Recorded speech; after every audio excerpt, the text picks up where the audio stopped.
បងប្អូនជួបដីល្អមួយទីតាំងទៀតហើយបងប្អូនជាដីប្រភេទជាដីលំហែប៉ុន្តែបងប្អូននៅលើបណ្ដោយផ្លូវកស៊ូទៀតបងប្អូនគឺផ្លូវស្អាតមែនទែនហើយបងប្អូនមើលទៅនោះសិតតែផ្ទះបងប្អូនប្រជាពលរដ្ឋយើងរស់នៅហូរហែមែនទែនមានតាំងពីភ្លើងរត់ទៀតបងប្អូនអញ្ចឹងបើសិនជាយើងចុះពីផ្លូវកស៊ូដែលឆ្ពោះទៅអាងកពីងពួយមកដល់ទីតាំងដីយើងនេះត្រឹមតែ200ម៉ែត្រទេបងប្អូនគឺមកដល់ទីតាំងដីយើងហើយបងប្អូនអាចមើលបានសន្តិភាពហើយអ្វីដែលពិសេសនៅជាប់នឹងជើងភ្នំតែម្ដងចឹងងាយស្រួលបងប្អូនអាចលំហែគឺមានភាពស្រស់ស្រាយមែនទេបងប្អូនចឹងដីយើងនេះគឺល្អមែនទេបងប្អូនមានក្បាលដីរហូតដល់19ម៉ែត្រជម្រៅទៅក្រោយហ្នឹង126ម៉ែត្រហើយបងប្អូនអ្វីដែលខ្ញុំថាចំណេញហ្នឹងគឺបងប្អូនមើលចុះគ្រាន់តែតម្លៃផ្ទះដែលគាត់សាងសង់ហ្នឹងអស់ជាង$30,000បាត់ហើយចឹងមានន័យថាយើងទិញដីនេះដូចបានផ្ទះទទេចឹងបងប្អូនគាត់ថាយើងលក់ត្រឹមតែតម្លៃដីហើយតម្លៃដីនេះគឺជាតម្លៃដែលក្រោមហាងឆេងមែនទេបងប្អូនតម្លៃគឺល្អមែនទេបងប្អូនឥឡូវយើងទៅមើលទាំងអស់គ្នាបងប្អូនខាងក្នុងយើងមានអីខ្លះចឹងដល់ខាងមុខនេះបងប្អូនគឺគាត់យើងសល់ទីធ្លាយើងមានដំណាំហូបផ្លែមានដំណាំមានដូងក៏ដូចជាដំណាំលម៉ើផងដែរបងប្អូនគឺស្អាតមែនទែនហើយសម្រាប់ទេសភាពនេះគឺស្រស់ស្រាយមែនទែនអញ្ចឹងឥឡូវយើងទៅមើលផ្ទះហើយទំហំផ្ទះវិញគឺក្បាលរហូតដល់ជិត10ម៉ែត្រទំហំក្បាលផ្ទះគឺធំទូលាយមែនទែនឥឡូវយើងទៅមើលផ្ទះសិនយើងមកដល់ខាងក្នុងនេះគឺទូលាយល្វឹងបងប្អូនគឺធំមែនទែនទូលាយអញ្ចឹងគាត់ថាសំណង់ផ្ទះហ្នឹងបងប្អូនជាង30,000បាត់ហើយអញ្ចឹងគឺតម្លៃគឺល្អមែនទែនអញ្ចឹងឥឡូវយើងមកមើលខាងក្នុងហើយខាងក្នុងនេះយើងចូលមកភ្លាមគឺកន្លែងទទួលភ្ញៀវនេះគឺទូលាយល្វឹងអញ្ចឹងបងប្អូនអាចសម្រាកលំហាត់សម្រាកកាយបានងាយស្រួលផងដែរហើយយើងឆ្លាស់មុខឆ្លាស់មាត់ហើយមានបន្ទប់គេង2ផងដែរបងប្អូនហើយបន្ទប់គេងយើងមានម៉ាស៊ីនត្រជាក់នៅខាងក្នុងទៀតហើយអីវ៉ាន់ទាំងអស់នេះគាត់ free ជូនបងប្អូនទាំងអស់ហើយតាំងម៉ាស៊ីនត្រជាក់តាំងអីវ៉ាន់ផ្សេងគឺគាត់ free ជូនទាំងអស់ហើយខាងនេះមានមកបន្ទប់ទៀតគឺទលាយយើងទៅរកផ្ទះណាបងប្អូនក្បាលផ្ទះរហូតដល់10ម៉ែត្រគឺធំមែនទែននេះបន្ទប់គេងមួយទៀតអញ្ចឹងឥឡូវយើងទៅមើលខាងក្រោយបងប្អូនមកខាងក្រោយក៏ទលាយដែរ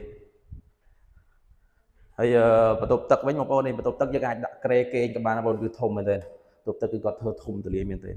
ហើយខាងផ្ទះបាយនេះក៏រៀបចំស្អាតដែរបងប្អូនអញ្ចឹងបងប្អូនគាត់ថាសម្អាតតែបន្តិចមកគឺស្អាតហើយដោយសារគាត់ទៅមកឈប់នៅដែរទេបងប្អូនដោយសារគាត់ដាក់លក់បន្តអញ្ចឹងគាត់ចង់ដាក់លក់អញ្ចឹងគាត់ផ្អាកនៅមួយរយៈហើយយើងមានកន្លែង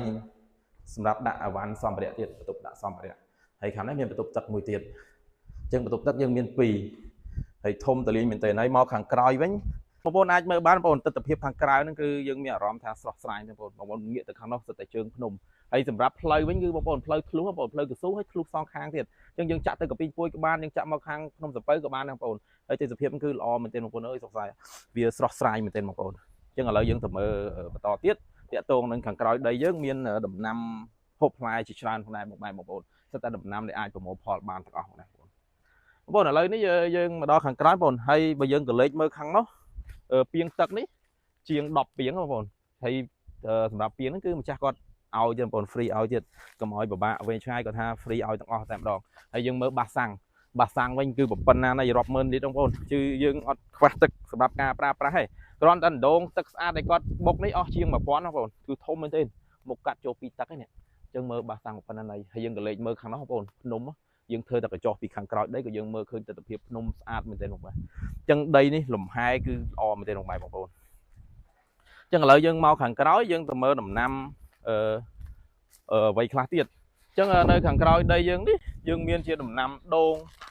ជាច្រើនដើមសិតតែកំពុងតែរៀនផ្លែផងដែរបងប្អូនហើយមានដំណាំ